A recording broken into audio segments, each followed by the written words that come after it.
Hello friends, today I am recording this video to share my views with regards to the GST propositions in Union Budget 2022.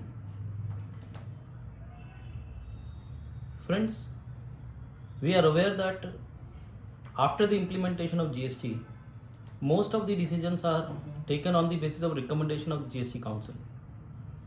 But nevertheless, as I have recorded earlier also, that every budget has some proposition of some changes which are proposed in the GST law.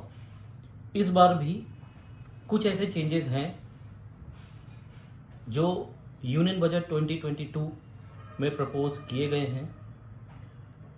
अगर short में मुझसे पूछें तो I will say that most of the updates, most of the amendments, most of the proposals in this budget 2022 are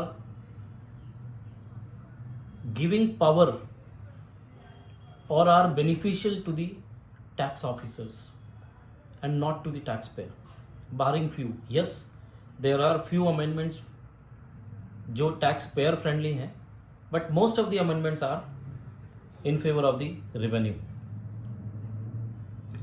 Since I have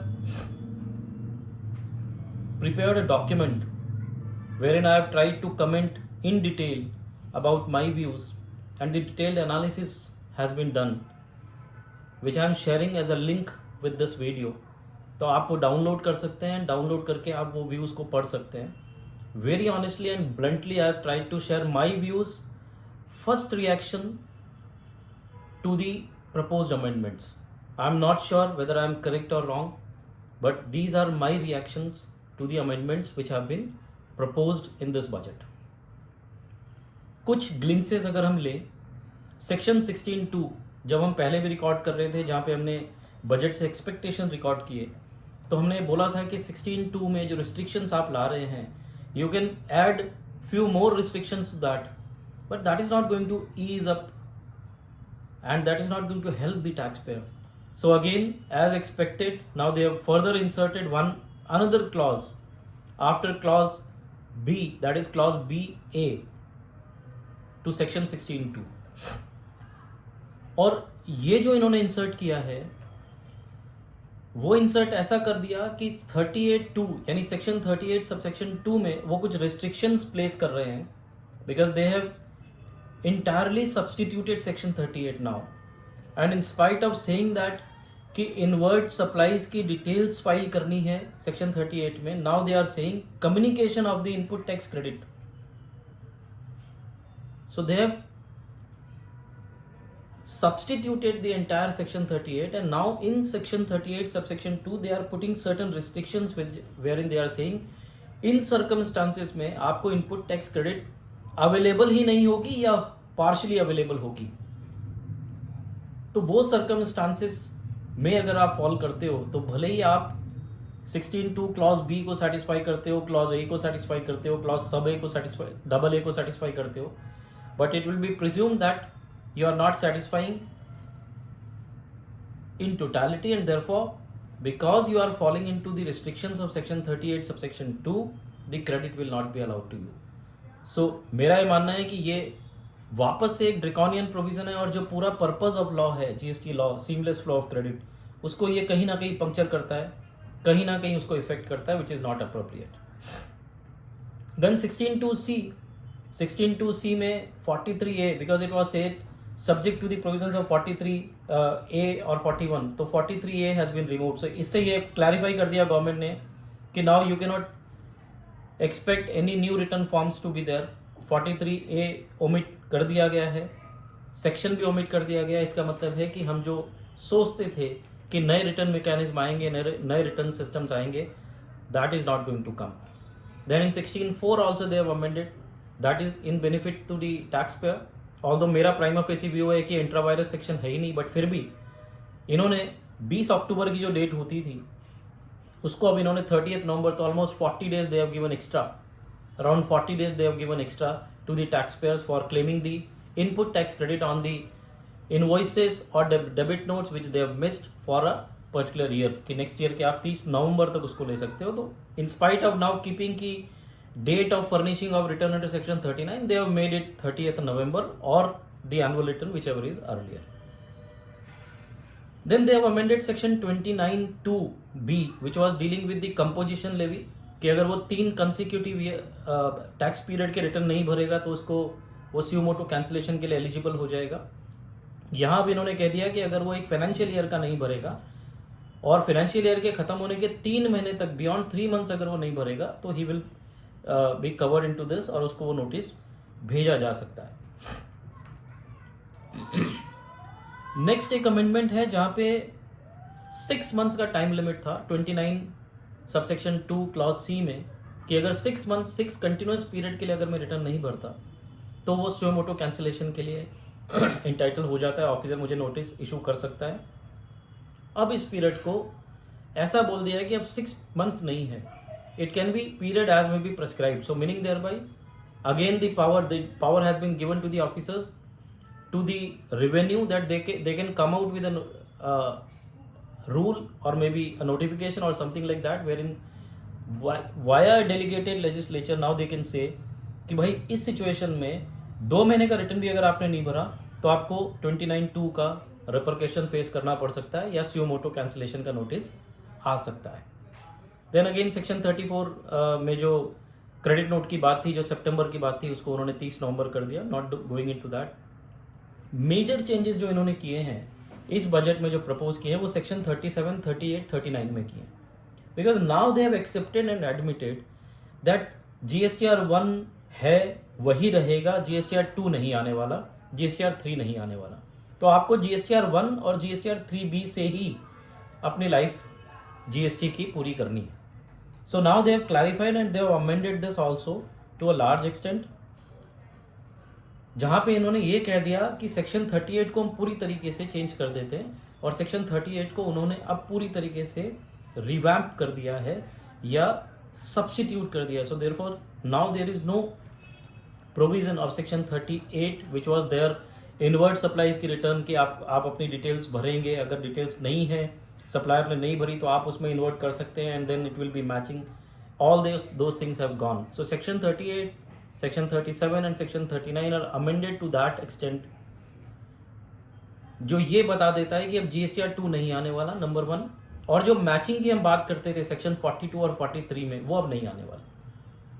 so now there will be no matching because section 42 and 43 are omitted, proposed to be omitted, and they have amended section 38 in a way that they have substituted the entire this thing. और पहले जो बोलते थे furnishing details of inward supply section 38 में की requirement थी, अब है communication of details of inward supply and input tax credit. And friends, मैं आपसे रिक्वेस्ट करूंगा कि आप जो एनालिसिस का डॉक्यूमेंट है वो प्लीज़ डाउनलोड करके पढ़ें, बिकॉज मैं ये इस वीडियो में सब कुछ रिकॉर्ड नहीं कर सकता, मल्टीपल सेशंस होंगे, so I will be sharing my views there, but I have very clearly pointed out my views that section 38 में जो सब सेक्शन 2 इन्होंने इंसर्ट किया है, that as per me is a draconian power which is given to the authorities, because now even after complying with all these conditions which are specified in section 16(2), still they can say कि भाई 38 में 38(2) के हिसाब से आपको ये credit नहीं मिलेगा, you are not eligible for those credits. So I feel that this is a draconian move by them. Then come to section 39(7), जहाँ पे इन्होंने ऐसा बोल दिया कि जो पेमेंट्स करनी है, जो लोग प्रोवाइजो में कवर्ड हैं सबसेक्शन 1 ऑफ सेक्शन 39 के, जो क्वार्टरली पेमेंट्स करनी है, वो सारी पेमेंट्स उनको within time limit in the manner prescribe करनी है. और over and above that in clause B now they are saying कि in lieu of those payments which are covered in clause A, there can be a determination. The authorities may say or the person may determine some additional payments to be made, and that also he will have to make the payment, he will have to release or discharge as per the provisions of the law. That means before the date of or the last date, I would say. Friends, then I'll not deal into 39(9) or all those amendments. There are certain amendments. Section 39(10) has also been amended, but directly I will try to go to section 41 now. देखिए section 41 जो provisional credit की बात करता था, now they have made this section or rather substituted this section saying that now this credit which you are availing at the time of self assessing your liabilities or filing that return 3B are the credits which will not be said to be a provisional credit anymore. और इसलिए अब इन्होंने heading भी change कर दिया. जो पहले था claim of input tax credit and provisional acceptance thereof, now they are saying acceptance of input tax credit. So they have change the entire this thing 41, they have substituted it completely and now they are saying कि भाई जो electronic credit ledger में आपकी credit self assessed होके जा रही है, that is the credit which you are eligible for. और सबसेक्शन 2 जो ड्रेकॉनियन फिर फर्दर बना दिया, जहां उन्होंने लिखा कि भैया अगर आपके सप्लायर ने अगर ये टैक्स की पेमेंट जिसकी क्रेडिट आपने ले ली है वो अगर नहीं की तो आपको इसको रिवर्स करना पड़ेगा along with the applicable interest. Now this is something which I find difficult और other this is something which is impossible for a recipient. अब आप मुझे ये बोल रहे हैं कि मैं आपकी शूज़ में यानी डिपार्टमेंट की इन्वेस्टिगेटिंग ऑफिसर की शूज़ में इंटर कर जाऊं और मैं अपने हर सप्लायर को वेरीफाई करूं कि उसने जो इनवॉइस मुझे दिया, जो क्रेडिट मैं ले रहा हूं, he has made the payment of all those credits. Now what will be a situation wherein वो पेमेंट तो दिखा रहा है लेकिन वो पेमेंट उसने इलेक्ट्रॉनिक क्रेडिट लेजर से किया और इलेक्ट्रॉनिक क्रेडिट लेजर में जो उसका क्रेडिट है वो फेक है. What will happen to that? So there are lots and lots of ambiguities rather, or I would say litigations which are bound to come, or the hardships which the taxpayers will have to face because of these amendments. Because 41(2) clearly बोल रहा है कि अगर आपके supplier ने tax की payment नहीं की तो what is the difference in 41(2) and 16(2)(c? Yes, there is a difference. Actual paid, these terminologies are used, but primarily they both have the same meaning, which says that कि अगर आपके supplier ने tax की payment नहीं की तो आपको वो क्रेडिट जो आपने ली है वो रिवर्स करनी पड़ेगी along with interest. Obviously they से कि अगर आप ये रिवर्स कर देते हैं और फर्दर आपकी सप्लायर ने टैक्स की पेमेंट कर दी तो आप वो क्रेडिट दोबारा ले सकते हैं. As we have discuss 42, 43 and 43A, these are the sections which they have removed. This clearly shows that now the concept of matching or two-way communication is no more. It is done away with. The department, the government has accepted that they are not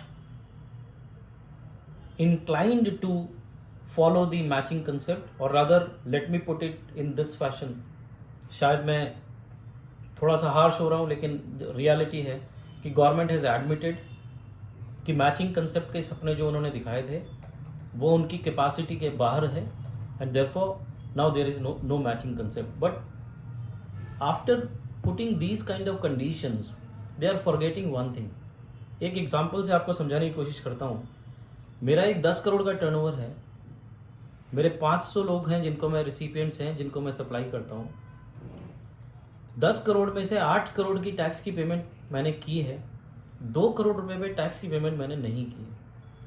how to identify which invoices of those worth 2 crores are ineligible for input tax credit? आप क्या mechanism से उसको आप identify करेंगे?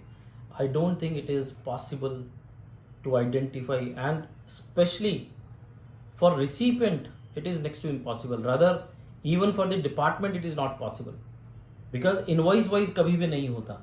So कौन सी invoices के सामने आपने क्या पेमेंट की नहीं की, it is very very difficult and it's going to be a huge challenge for the recipients for claiming input tax credit. Rather इससे better तो ये रहता कि वो कहते हैं कि भैया कोई क्रेडिट ही किसी को नहीं मिलने वाली है, आपको बिजनेस करना है तो आप forget about the input tax credit, you will have to pay the tax. When you are further selling it, you will have to pay the tax, because input tax credit की अगर इतनी stringent conditions हैं which is almost impossible to be fulfilled or complied with by the normal taxpayer or a genuine small and medium enterprise, So I don't think such kind of law should be made and such a stringent provision should be brought in.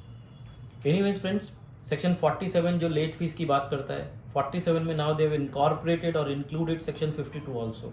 So अगर आप tax collection at source की returns में delay करते हैं तो उसमें भी late fees आपको एप्लीकेबल हो जाएगी. एंड नाउ एक बहुत ही स्ट्रेंज सा प्रोविजंस है जो 49(4) में इन्होंने अप्लाई कर दिया. 49(4) बोलता था कि अगर आपके इलेक्ट्रॉनिक क्रेडिट लेजर में बैलेंस है, that balance can be use subject to conditions. Now they have added word subject to conditions and restrictions. So please appreciate, दुनिया भर की कंडीशन सेटिस्फाई करके मैं क्रेडिट के एलिजिबल हुआ हूं और मेरे इलेक्ट्रॉनिक क्रेडिट लेजर में वो एलिजिबल क्रेडिट्स हैं. Now further government is saying कि अब ये एलिजिबल इनपुट टैक्स क्रेडिट को भी यूटिलाइज करने के लिए we can place certain restrictions that you will not be able to use these credits for making the payment of output tax.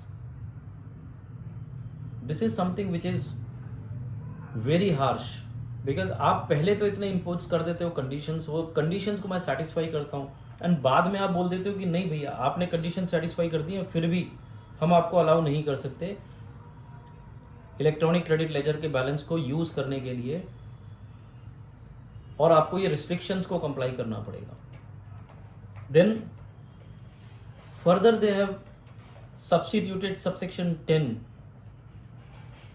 wherein again it's a very welcome move जहाँ पे electronic cash laser के balance को एक head से दूसरे head में transfer करने के लिए वो लास्ट अमेंडमेंट में आ गया था, but this time they have amended it further कि इलेक्ट्रॉनिक कैश लेजर का बैलेंस अगर अविनाश के गुजरात के रजिस्ट्रेशन में पड़ा है तो दिल्ली के रजिस्ट्रेशन के लिए यानी डिस्टिंक्ट पर्सन के रजिस्ट्रेशन में वो ट्रांसफर किया जा सकता है.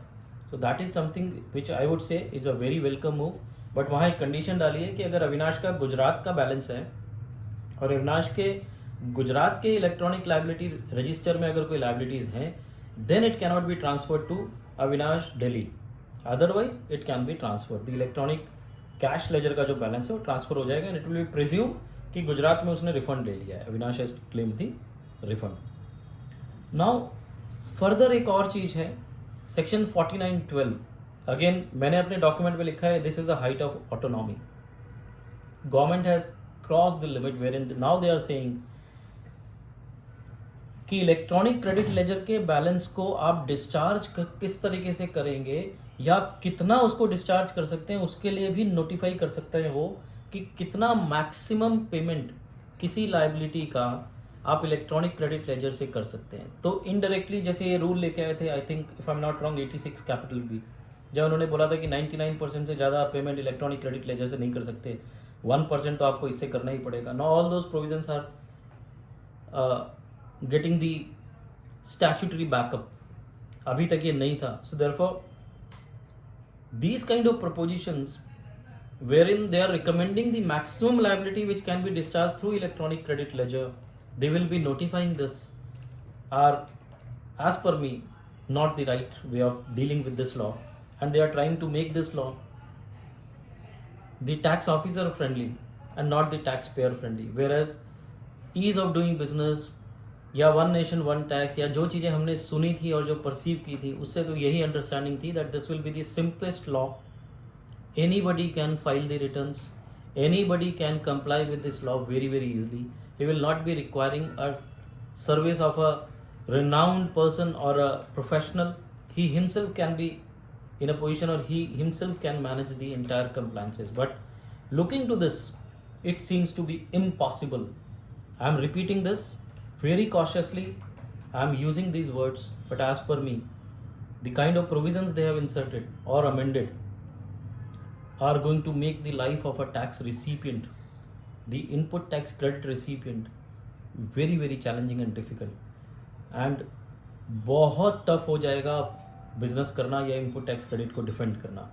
Anyways, moving to section 50 sub section 3 जो बहुत ही अच्छा क्लैरिफिकेशन लेके आए हैं, रेट्रोस्पेक्टिव डेट से लेके आए हैं, जहाँ पे इन्होंने बोल दिया है कि भैया अगर आपने कोई क्रेडिट ली और वो क्रेडिट को यूटिलाइज नहीं किया तो उस पर आपका ब्याज नहीं लगेगा। जो डिपार्टमेंट वाले प्रेशर करते थे कि आपने इलेक्ट्रॉनिक क्रेडिट लेजर में से ये क्रेडिट ले ली है, अब आपको रिवर्स करना है, भले ही आपने यूज़ किया कि नहीं किया, आपको ब्याज देना पड़ेगा। नाउ दे हैव क्लैरिफाइड कि उस पर आपका ब्याज नहीं लगेगा। आप क्रेडिट लेने के बाद अगर यूटिलाइज कर लेते हैं तो ही आपका ब्याज लगेगा, in the manner as may be prescribe. किस डेट से कब तक कैसे ब्याज लगेगा, that they will prescribe. And the rate also they have amended this also, they have propose the rate also. जो रेट 24% था 50 सबसेक्शन 3 के लिए, now they have made this rate as 18%। They have propose this rate to be 18%। Then further they have amended section 54 में explanation में एक change किया है, जहाँ पे इन्होंने कहा है कि जो जीरो रेटेड सप्लाईज है उसमें जो due date of filing return under section 39 रहेगा, from that will become the relevant date.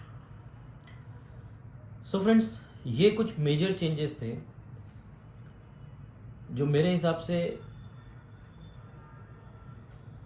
काफ़ी टैक्स ऑफिसर फ्रेंडली है या रेवेन्यू फ्रेंडली है, और एक एडिशनल बर्डन टैक्स पेयर के ऊपर डाल देते हैं कि अगर आपको बिजनेस करना है, अगर आपको इनपुट टैक्स क्रेडिट लेना है, मैं उस पर नहीं जा रहा हूँ कि आपका सब्सटैंटिव राइट है, वेस्टेड राइट है, क्या नहीं है, फॉरगेट अबाउट ऑल दैट। अगर आपको इनपुट टैक्स क्रेडिट लेना है और डिफरेंशियल अमाउंट पर टैक्स भरना है, so you will have to make sure that your supplier has made the payment of the tax which you are availing as a credit. Unless you are able to do that, you will not be allowed to take credit, number one.